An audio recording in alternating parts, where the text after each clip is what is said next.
तो दोस्तों आज है 15 जुलाई और देख लेते हैं आज हम कौन कौन से क्वेश्चन आंसर्स डिस्कस करेंगे, मेंस क्वेश्चन आंसर्स। तो पहला यहाँ पर है दोस्तों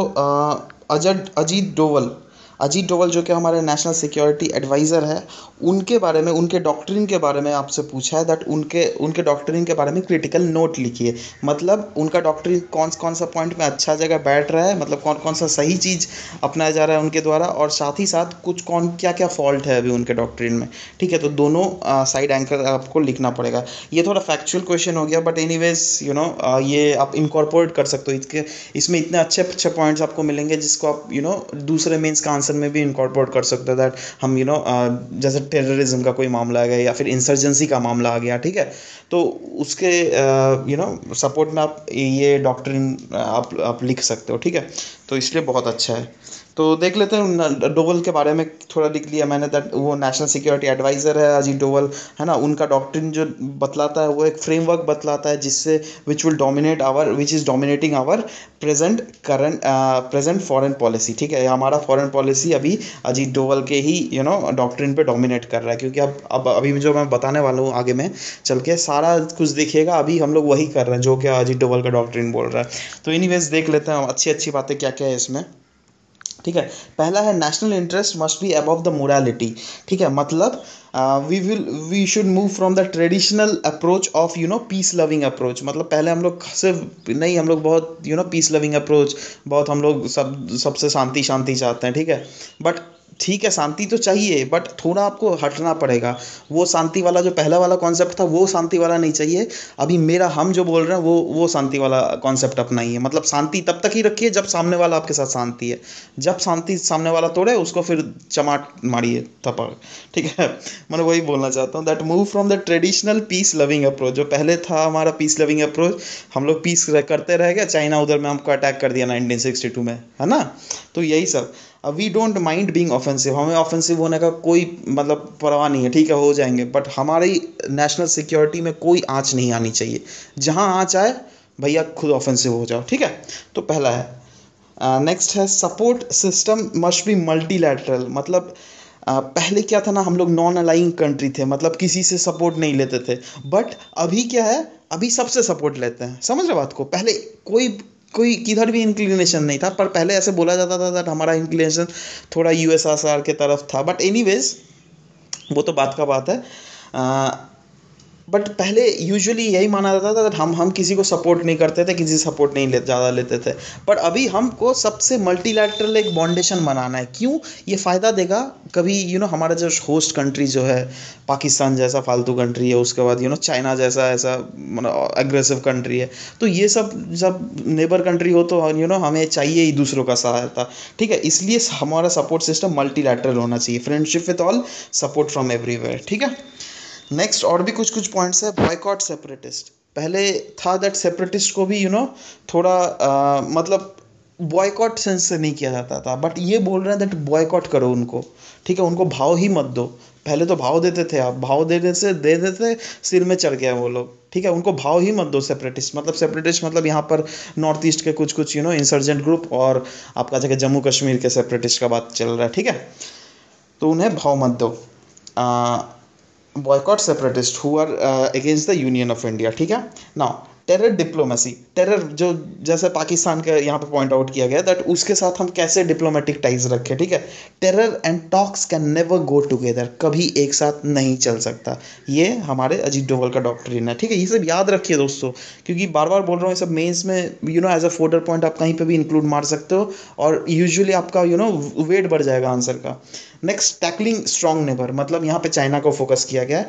not to afraid of Chinese aggression. मतलब वो लोग जो एग्रेशन दिखाता है, जैसे अभी डोकलाम प्लेटू में घुस गया, डरिए मत, जाके सामना कीजिए, उसको रोड कंस्ट्रक्ट नहीं करने देना है।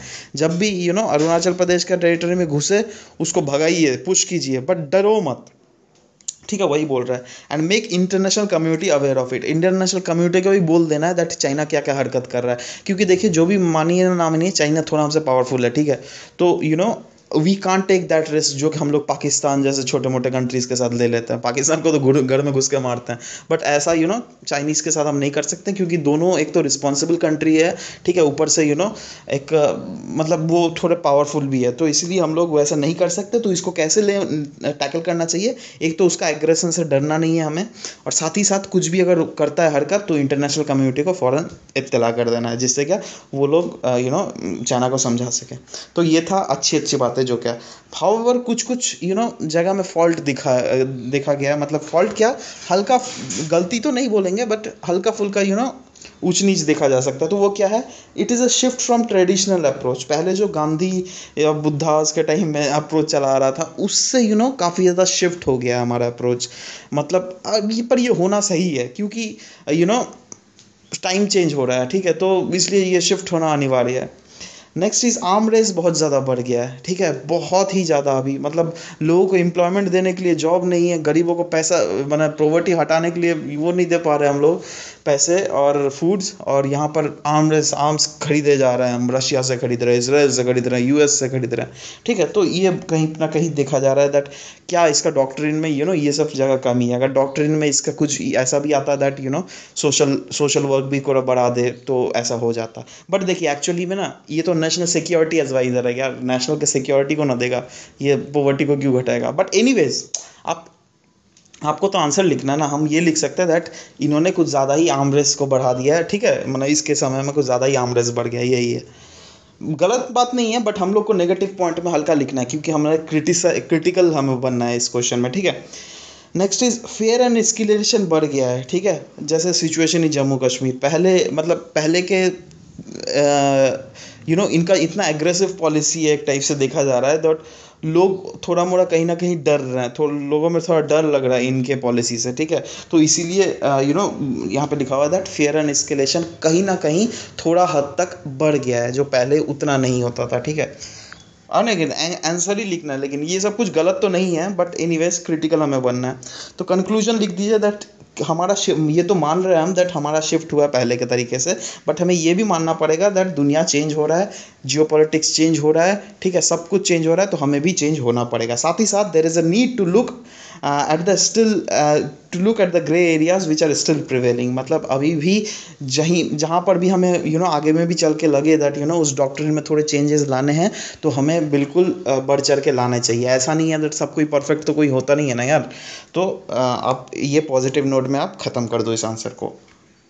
नेक्स्ट पूछा आपसे, Antarctica is a climate stabilising factor, ठीक है, ये आपको एक स्टेटमेंट दिया हुआ है, तो कैसे क्लाइमेट स्टेबलाइजिंग फैक्टर है वो आपको एक्सप्लेन करना है। मतलब ये पहला क्वेश्चन आपको समझ गया, इलाबोरेट है ना, बोला है ना, मतलब इलाबोरेट करना है दैट ये कैसे क्लाइमेट स्टेबलाइजिंग फैक्टर है, ये इसका क्या क्या पॉजिटिव इम्पैक्ट होता है, मतलब अंटार्कटिका का क्या क्या पॉजिटिव इम्पैक्ट पहुंचाता है क्लाइमेट को।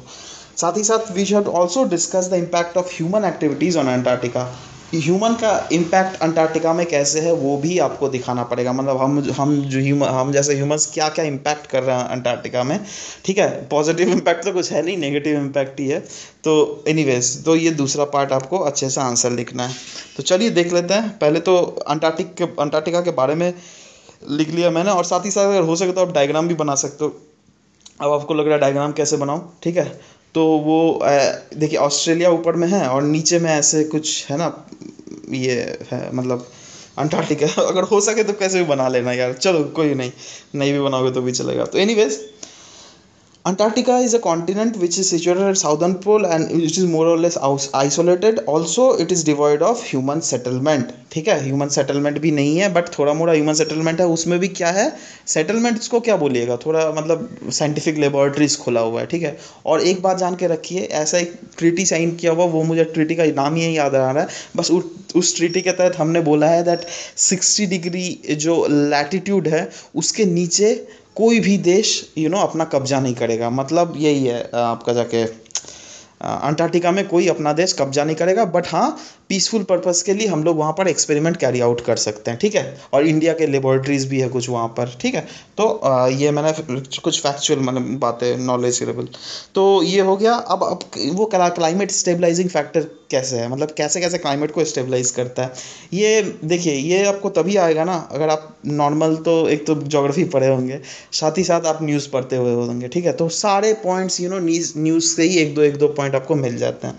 Storage of permafrost which to a huge extent, permafrost को वो स्टोर करके रखता है। और परमाफ्रॉस्ट अगर वो पिघलने लग गया ना वो आइस, तो क्या होगा ना, भीतर से हमारे अमोनिया और CO2 निकलते रहेंगे, ठीक है, और उससे बहुत ज़्यादा ग्लोबल वार्मिंग बढ़ जाएगी, ठीक है। तो इसलिए वो परमाफ्रॉस्ट को स्टोर करके रखता है अपने में, जिससे क्या ये हमारे ग्लोबल वार्मिंग एजेंट्स निकले ना, ठीक है, जिससे क्या हमें ही फ़ायदा होता है। तो ये एक टाइप से क्लाइमेट को स्टेबलाइज ही कर रहा है ना। नाउ स्टोर आइस कैप्स, मतलब अदरवाइज मेन सी लेवल इंक्रीज हो जाता, नहीं तो मतलब पानी को एज अ आइस कैप वो स्टोर करके रखता है, ठीक है। और अगर नहीं स्टोर करके रखता तो क्या होता, मीन से लेवल इंक्रीज हो जाता, ठीक है। तो एक टाइप से तो क्लाइमेट को स्टेबल ही ना किया यार, ठीक है। वो अगर बढ़ जाता तो सुनामी का एक्सटेंट भी ज़्यादा आ सकता था, कोई भी दूसरे क्लाइमेटिक फैक्टर्स एग्रेसिव हो सकते थे, तो इसके कारण भी कहीं ना कहीं क्लाइमेट स्टेबल है। नेक्स्ट आप बता सकते हो दैट हैबिटाट के बारे में, एक बिग एक्वाटिक बायोडाइवर्सिटी वहाँ पर रहता है, मतलब अंटार्कटिक में, ठीक है। Indirectly help to stabilise the climate around it, ठीक है। मतलब जैसे पेंगुइन्स रहते हैं, ठीक है, बहुत बड़ी बड़ी मछलियाँ भी रहती होंगी, है ना। तो ये जो वहाँ के जो भी बायोडाइवर्सिटी है वो भी कहीं ना कहीं डायरेक्टली या इनडायरेक्टली अफेक्ट करती है क्लाइमेट को स्टेबल करने में, ठीक है। तो इसीलिए आप वो भी पॉइंट लिख सकते हो। नेक्स्ट है वाइट आइस कैप्स। देखिए, आइस अगर रहेगा तो वो वाइट ही ना रहेगा यार, सिंपल सा बात। तो वो क्या करता है ना, सनलाइट को रिफ्लेक्ट कर देता है, इसलिए उसका एल्बिडो ज़्यादा रहता है, ठीक है। तो इससे क्या होगा, सनलाइट जो एब्जॉर्ब पहले हो जाना चाहिए था धरती पे, वो रिफ्लेक्ट होके ऊपर चला जा रहा है, भाग जा रहा है, ठीक है। तो उससे क्या हमें फ़ायदा मिल रहा है, ग्लोबल वार्मिंग ज़्यादा नहीं हो रही है, सिंपल सा बात, जो होना चाहिए था। अगर सोचिए ना, वो अगर वाइट नहीं रहकर ब्लैक रहता तो सारा हीट एब्जॉर्ब कर लेता, तो रिस्पेक्टिवली जो एक हीट बजट होता है हमारे अर्थ का, वो बढ़ जाता। हीट बजट बढ़ता तो ग्लोबल वार्मिंग बढ़ता, ठीक है ना। तो इसीलिए भी क्लाइमेट को स्टेबल कर रहा है ये, एल्बिडो को रिफ्लेक्ट करके। साथ ही साथ it has a significant role in ocean currents and upper air circulation. ये आपको ज्योग्राफी पढ़ना पड़ेगा, ये मैं यहाँ पे नहीं बता सकता ये कैसे होता है, ठीक है। तो जो जो ज्योग्राफी पढ़े होंगे वो तो समझ ही होंगे कैसे वो ओशन करंट को भी इन्फ्लुएंस करता है, क्योंकि उसका कोस्टल आप एरिया देख लीजिए, है ना। जो कोस्ट का वो लाइक वेस्टर्लीज को ज़्यादा मतलब रोकता नहीं है, ठीक है। तो उससे और अपर एयर सर्कुलेशन का भी काफ़ी ज़्यादा महत्वपूर्ण है, क्योंकि वहाँ पर हाई प्रेशर बन जाता है, ठीक है। तो वो तो आपको ज्योग्राफी में सब कुछ पता चला। बोलो ना, लास्ट पॉइंट ज्योग्राफी का है, ये मैं बता नहीं सकता ठीक से। नेक्स्ट है इम्पैक्ट। इसके इम्पैक्ट, रुकिए क्वेश्चन देख लेता हूँ फिर से, मैं भूल गया एक्चुअली क्वेश्चन। हाँ, मतलब पहला तो आपने लिख दिया। Now also discuss the impact of human. हाँ, मतलब ह्यूमन एक्टिविटीज़ का इम्पैक्ट अंटार्कटिका में, हमने क्या क्या अंटार्कटिका में हुड़दंग मचाया है, वही पूछा है। देखिए, हम लोगों ने ग्लोबल इतना इंडस्ट्रियलाइजेशन किया है जिससे ग्लोबल हाउस गैस बहुत बढ़ा है, जिससे ग्लोबल वार्मिंग बढ़ गया, और बहुत ऐसे केसेस आ रहे हैं जिसमें हम देखें हैं दैट वो आइस शेल्फ जो है वो पिघल रहे हैं या फिर टूट रहे हैं, ठीक है। और रिसेंटली आपने अगर न्यूज़ भी सुना होगा तो आप एग्जांपल में भी लिख सकते हो, लार्सन सी, ठीक है। लार्सन सी में क्रैक पाया गया, और लार्सन बी तो पहले ही टूट चुका है, ठीक है। तो वो तो थोड़ा बात की बात है, वो टूट चुके हैं और लार्सन सी में क्रैक मिले हुए हैं, ठीक है। Now scientists are predicting that there is alternation of marine biodiversity also, क्योंकि साइंटिस्ट प्रेडिक्ट कर रहे हैं दैट क्योंकि ह्यूमन एक्टिविटीज़ थोड़ा ना इन्फ्लुएंस कर रहा है अंटार्कटिक के क्लाइमेट को, तो वहाँ के मरीन बायोडाइवर्सिटी भी में थोड़ा चेंजेस आए हैं, ठीक है। तो ये आप लिख सकते हैं। नेक्स्ट है glaciers are melting at fastest rate. ये क्या बताऊँ, ये तो नॉर्मल सा बात है। Next is detection of ozone hole above Antarctica. पहले तो ये भी देखा गया था दैट अंटार्कटिका के ऊपर ओजोन जो लेयर है वो होल हो रहा है, क्यों, उसका ह्यूमन इम्पैक्ट था, ठीक है। और उससे भी क्या हो रहा था, उससे भी बहुत ज़्यादा आइस पिघल रहा था। तो अभी तो थोड़ा आइस पिघलने का रेट हमने कम भी किया, क्योंकि मॉन्ट्रियल प्रोटोकॉल हमने साइन कर लिया। मॉन्ट्रियल प्रोटोकॉल क्या होता है पता ही है आपको, ठीक है। तो ये सारे पॉइंट्स आप इम्पैक्ट में लिख सकते हो दैट क्या क्या इम्पैक्ट पहुंचा है, ठीक है।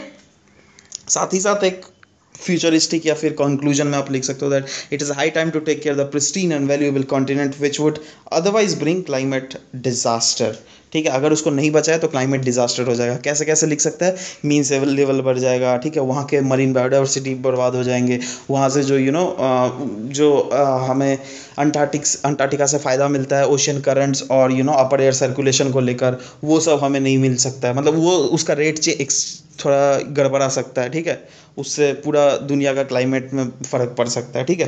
तो ये सब सारे आप लिख सकते हो।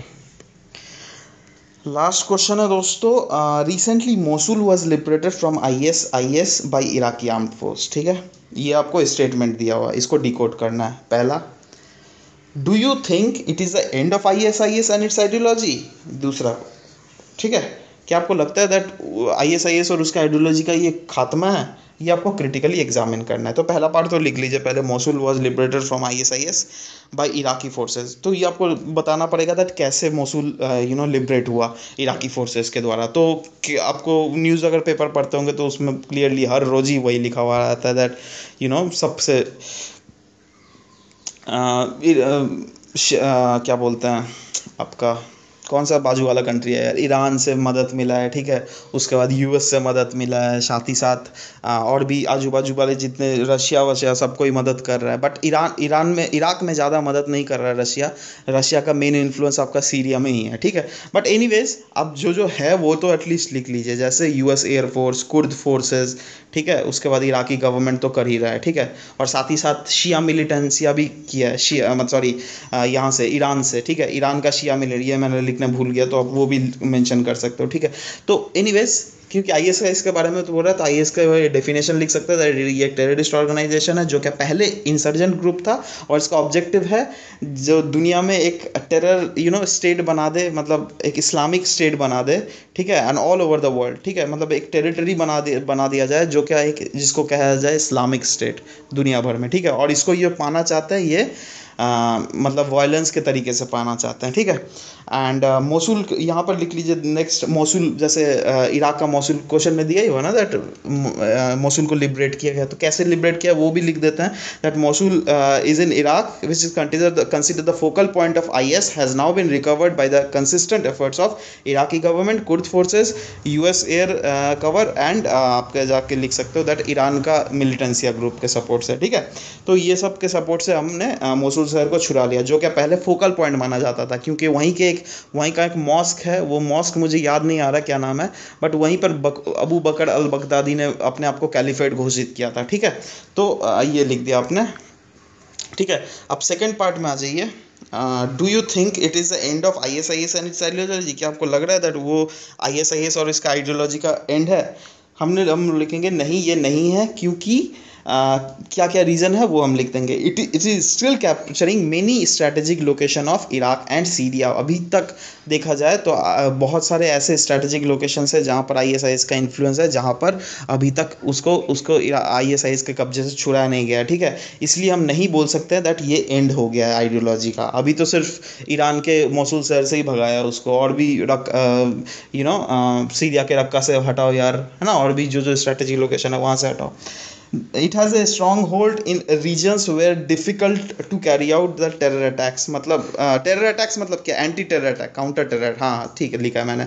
मतलब अभी भी कुछ ऐसे लोकेशंस में वो लोग स्थित है जहाँ पर काउंटर टेरर अटैक जो क्या यूएस के मिलिटेंट्स या फिर इराकी गवर्नमेंट या फिर सीरिया गवर्नमेंट कैरी आउट करना चाहती है, वो कर नहीं पा रही है, क्योंकि वो हिली एरिया में है, ठीक है, और बहुत उटपटांग एरिया है, ठीक है, उसमें पहुंचना बहुत मुश्किल है।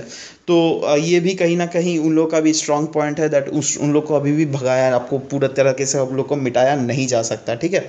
Groups are seen obliging to ISIS ideology around the world, ठीक है। बहुत सारे टेररिस्ट ग्रुप ऐसे देखे हैं जिन्होंने आईएसआईएस के आइडियोलॉजी को सपोर्ट किया है। मतलब वो लोग भी बोलना चाहते हैं दैट ठीक है भैया, आईएसआईएस जो कर रहा है वो सही है ना। तो यही है, मतलब ये एक टाइप से नेगेटिव संकेत है पूरा दुनिया के पीस के लिए, ठीक है, क्योंकि सबको ये टेररिस्ट ऑर्गेनाइजेशन एक साथ मिल जाए ना, फिर मुश्किल हो जाएगा उन लोग को। अभी तो खैर आइसोलेटेड है, ठीक है। तो एनीवेज हम ये लिख सकते हैं दैट नहीं, इसको आइडियोलॉजी को नहीं हटाया जा सकता, क्योंकि अभी भी ऐसा कांड हो रहा है। साथ ही साथ youths are influenced by this ideology and carrying out lone wolf attacks in different pockets of the world, ठीक है। यूएस में देख लीजिए, यूरोपियन कंट्रीज़ में ऐसे बहुत न्यूज़ आए हैं, जहाँ पर रिसेंटली बांग्लादेश में भी आया था, ठीक है। तो बांग्लादेश में भी कुछ 2-3 लड़के लोग 18 साल क्या 22 साल के लड़के लोग मिलकर टेररिस्ट अटैक कर लिए। तो ये क्या है, एक टाइप से लोन वुल्फ अटैक हो रहा है ना, वो सिर्फ आइडियोलॉजी मतलब आईएसआईएस के आइडियोलॉजी से प्रभावित होकर लोन वुल्फ अटैक कर रहा है। तो इसलिए हम लोग बोल सकते हैं दैट ये इसको मिटाना मुश्किल है अभी। हाउएवर मतलब क्योंकि क्रिटिकल बोला है तो however continuous and united world efforts have brought a near end to this ideological group. मतलब इतना जो इंटरनेशनल एफर्ट पड़ रहा है वो देखिए, यूएस हाल देख लीजिए उसका, सारे वेस्ट एशियन कंट्रीज़ और सभी को ही सपोर्ट कर रहा है। मतलब इंडिया से लेकर पूरा दुनिया का कंट्रीज़ जो है सबको ही सपोर्ट कर रहा है दैट इस आईएसआईएस को हटाइए मिटाइए, ठीक है। तो यही बोला ना, वर्ल्ड जो एफर्ट मिला है तो वो एक कंसिस्टेंटली कहीं ना कहीं तो चेंज लाया है। वो क्या क्या चेंज लाया है वो बताइएगा आप, कैसे चेंज लाया है ये देखते हैं। वर्ल्ड मीडिया ने एक इम्पॉर्टेंट रोल अदा किया है, ठीक है, मीडिया के ग्रुप्स में ने, क्योंकि उन लोगों ने अच्छा अवेयरनेस फैलाया दैट आईएस बुरी बात है, ठीक है। तो इसलिए जो भी फ्यूचर में अगर उसके आइडियोलॉजी से प्रभावित होते भी, से फॉर एग्जांपल कोई बुरा नहीं मानिएगा जो भी सुन रहा है, that is belonging, IS is belonging from एक आइडियोलॉजी से जो कि यूजुअली जो बोला जाता है दे आर मुस्लिम्स, राइट। तो वो लोग कैसे लोगों को अपने तरफ खींच रहे हैं ना, वो लोग बोल रहे हैं दैट देखो भैया आप भी मुस्लिम हो, मैं भी मुस्लिम हूँ, आ जाओ, ठीक है, हम हमारा आइडियोलॉजी सेम है, हम लोग एक साथ, हम लोग इस्लामिक स्टेट बनाना चाहते हैं, ठीक है। तो इसलिए क्या हो रहा है ना, कुछ कुछ मुस्लिम जो जिनके पास मतलब ज़्यादा दिमाग नहीं होता है वो लोग इन्फ्लुएंस्ड हो जाते हैं इनसे, ठीक है। तो यही ना, और मीडिया क्या काम कर रही है, मीडिया भी बोल रही है नहीं भैया इससे इन्फ्लुएंस्ड मत हो, है ना, ये बुरा बुरा एक संगठन है, ठीक है। और मीडिया ही नहीं सबको ही बोल रहा है इनफैक्ट, ठीक है। तो इसलिए मैंने बोला आपको बुरा मत मानिए, क्योंकि ऐसा हो सकता है कि धर्म वाला बात आ जाता है ना, बहुत कॉन्टेंशियस होता है, वो सब बात डिस्कस ही नहीं करना चाहिए। बट स्टिल जो फैक्ट है यार, देखो यहाँ पर जो प्लेटफॉर्म में हो ना, सबको मैं मान रहा हूँ दैट एक दिमाग में सबकी मैच्योरिटी है, ठीक है। तो इसीलिए बुरा मत मानना कोई। नेक्स्ट इज वही वर्ल्ड मीडिया ने अवेयरनेस फैला दिया जिससे क्या पूरा दुनिया को एक कर दिया against this group called IS. साथ ही साथ there is a overwhelming support of Islamic world countries also, ठीक है, क्योंकि वो लोग भी क्रिटिकल है आईएसआईएस को लेकर। आपको पता होगा दैट रिसेंटली अरब वर्ल्ड ने भी एक एंटी ऑर्गेनाइजेशन तैयार किया था जिससे क्या टेररिस्ट ग्रुप को ख़त्म कर सके, ठीक है। तो उस और नाम नहीं मुझे याद आ रहा है, बट सऊदी अरबिया का इनिशिएटिव था। तो एनीवेज, तो मतलब ये लोग भी सपोर्ट कर रहे हैं दैट आईएसआईएस को ख़त्म करना चाहिए, सभी तरफ से सपोर्ट आ रहा है, ठीक है। तो इसलिए हम नहीं कह सकते दैट जो क्वेश्चन में पूछा है दैट कहाँ गया, हाँ, क्वेश्चन में जो पूछा, do you think it is an end to ideology of ISIS? Yes, to a some extent we can think that या it is an end to ideology, because इतने अच्छे अच्छे बातें हुए हैं ये वर्ल्ड मीडिया और इस्लामिक कंट्रीज़ वाला जो एफर्ट जो लगाया है सबको किसी ने, तो ये बहुत अच्छी बात है। तो इसमें फाइनली वही एक आप संदेश लिख सकते हो वे पॉड वर्ड में जो होता है, international community must continuously take steps to fight terrorism and general and ISIS in particular. मतलब कंटिन्यूसली इनसे फाइट करना ही पड़ेगा, नहीं तो कभी भी ये फिर से पनप सकते हैं, ठीक है। अभी पनप क्या सकता है, अभी पहले तो ये सबको मिटाओ, पहले सीरिया और इराक से जितने है छोटे मोटे पॉकेट्स में बचे हुए, इसको पहले पूरी तरीके से ख़त्म कर देना पड़ेगा। उसके बाद साथ ही साथ इंटरनेशनल कम्युनिटी को इंश्योर करना पड़ेगा दैट फ्यूचर में भी ये कहीं ना कहीं पनप ना जाए, ठीक है। उसके लिए हमें क्या करना पड़ेगा, पूरे दुनिया के इंटरनेशनल सिक्योरिटी ऑर्गेनाइजेशन को कोऑर्डिनेट होकर एक साथ काम करना पड़ेगा। तो ये अच्छे पॉइंट्स आप लिख सकते हो, ठीक है। तो अभी तक यहीं पर रखता हूँ दोस्तों, मिलते कल नए कुछ क्वेश्चन आंसर्स के साथ, तब तक के लिए बाय बाय, टेक केयर।